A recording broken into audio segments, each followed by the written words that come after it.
এটা একটা বালি ঘড়ি। দেখো কি সুন্দর বালি পড়েছে। মাঝে মধ্যে না এটা খারাপ হয়ে যায়, এই থেমে যায় আবার চলতে শুরু করে। এই যে থেমে গেল। হ্যাঁ, কী যে হয়েছে এটা, মাঝে মধ্যেই সমস্যাটা করে। এ পাশটা দেখি তো, এ পাশে চলছে, মাঝে মধ্যেই খারাপ হয়ে যায় এটা। এই বালিঘড়িটা কতক্ষণ সময় চলে বলো তো? 3 মিনিট। এইভাবে এটাকে ঠিক করতে করতে আমার কত 3 মিনিট চলে গেল হিসাবও রাখি না।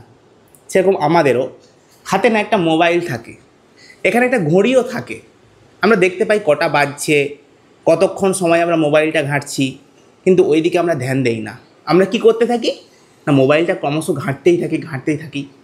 কত 3 মিনিট আমরা এইভাবে নষ্ট করে ফেলি আমাদের। একটু ধ্যান রাখো। ঘড়িতে, এই মোবাইলেও কিন্তু একটা ঘড়ি থাকে, যেখানে তুমি স্পষ্টভাবে দেখতে পাবে তুমি কতটা সময় নষ্ট করছো। সেটার দিকে একটু ধ্যান রাখো, তাহলে দেখবে সব কিছু ঠিকঠাক চলছে।